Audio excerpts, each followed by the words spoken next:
Hello students, आज हम discussion करवा साहित्य जोटा इंटरनल असेसमेंट 4 रहिबो दशम श्रेणी पिला मानकर। देखो पिला मैं क्वेश्चन सहित आंसर डिस्कशन कर दोची। पिला प्रथम कह दोची क्वेश्चन दोची आंसर आंसर जोटा दोची जोटा तमर डाउट अछि जदि तुम जानि परन तले बही रु चेक करी कर दो, कारण मो आंसर सब जंग को गूगल ही करछि। तो देखि डी करबो पुनी कहबन कि सारे भूल कहले आंसर बोली। जति कि मो जानछि करछि कारण मो साहित्य भी पढ़ाइनी, तो मुझे जति आंसर जानछि करूछि। तब जदि किछु भूल तुम लागे तो निजे टिके चेक कर दो होला। देखो पिलान आधुनिक ओडिया साहित्य को केते भाग विभक्त कराइछि ना पांच भाग। ओडिया जातिर प्रथम प्रबंध नाम कोन ना उत्कल भ्रमण। भक्त कवि मधुसूदन केउ धर्म ग्रहण करथिले? ब्राह्मण धर्म। फकीर मोहन को केउ उपाधि दियाइछि? व्यास कवि। भागवत टुंगीर संध्या पुस्तक रचयिता किए ना राधानाथ राय। नेक्स्ट सेक्शन पिला देखो ओडिया साहित्य प्रथम पूर्णांग उपन्यास नाम कोन ना पद्ममाली। ओडिया साहित्य प्रथम नाटक नाम कोन ना बाबाजी। पल्ली कवि का कहुए ना नंदकिशोर बल। गोपन दास किए ना उत्कलमणि। निया गुंटा केउ प्रकार पत्रिका ना व्यंग्यात्मक होला। नेक्स्ट देखो सरू पथरे कोन सुझिया पई कवि कहजंती ना उद्यान। संधानीर संधान पथरे किए शिर टेके? विपद। ग चंदन शब्द अर्थ कोन ना रथ। नवजुगर केउ मानकु जाग्रत देवा पई कवि आह्वान करछन ना तरुण। तरुण मानक रथ चक्र तले कोन चूर्ण होय बोली कवि आशा करछंती ना जरा। पिलाने हम 3टा यूनिट गला। देखो पर यूनिट हमर केउ कर्म हेतु नारी कवि विद्युत प्रभा देवी ए देश को बुली आछंती? आंसर लिखो माटीर महत्व और गौरव विषय ला।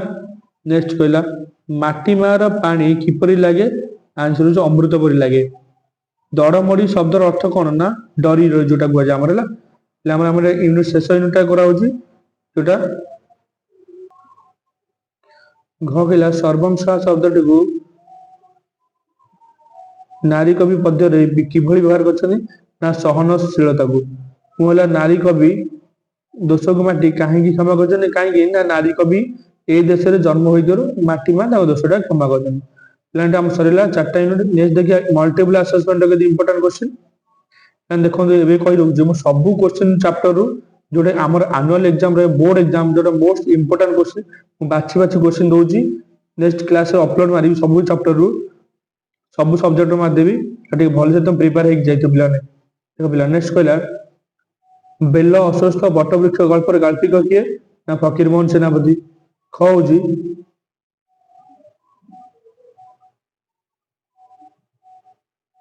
चाकुंडा गछ तले काहार पान जळकी? चाकुंडा गछ तले काहार पान जळकिया दुकान थिला ना हरि मौसा। ग गेला मंदिर पूजक किए थिले ना बसु पूजारी। घ केउठारे पासापल्ली पड़िछि ना मंदिर पिंडी।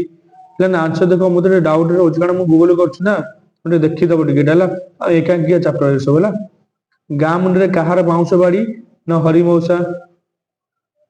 नेक्स्ट सेशन कहला किनोटी बड़ पुओ बीए पढ़ी पढ़ी कोन हे गेला ना पागल हे जाइतिला। ख ठाकुरंक नटवर बाबू की प्रार्थना करछन ना सुमति किंतु भल से हो।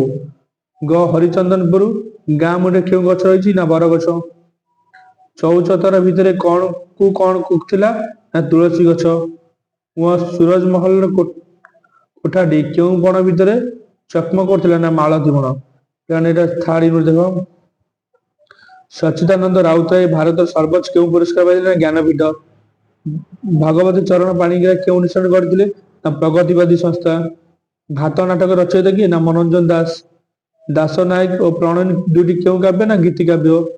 प्रसिद्ध उपन्यास मुक्तागढ़ क्षुधार रचयिता किए ना कालिंदी चरण पाणिग्राही।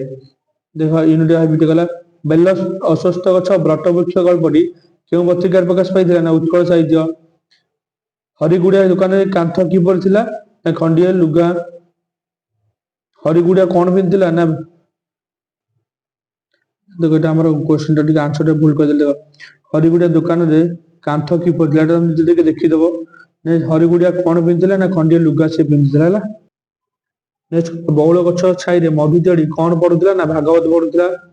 गछ गंडी ऊपर कहार दश थिला हां दीनबंधु दास कहलो। पिला नेक्स्ट देखो ଏକ ନମ୍ବର କଣ କହିଲା ଚିଲିକାର ସାୟନ୍ତନ ଦୃଶ୍ୟର ସାର କଥା ଉପରେ ନିଜ ଭାଷାରେ ତମେ ଲେଖିବ। ନିଜ ପରିବାର ବିଷୟରେ ନଟର ଏବଂ ଗ ଚିନ୍ତାଧାରାକୁ ନେଇ 5ଟା ବାକ୍ୟ ତମେ ଲେଖିବ। ଏଇଟା ଆମର ସାହିତ୍ୟ କୋଶ୍ଚିନ୍ ଥିଲା ଯୋଉଟା ମୋଷ୍ଟ ଇମ୍ପୋର୍ଟାଣ୍ଟ ରହିବ ଇଣ୍ଟରନାଲ ଆସେସମେଣ୍ଟ 4 ପାଇଁ।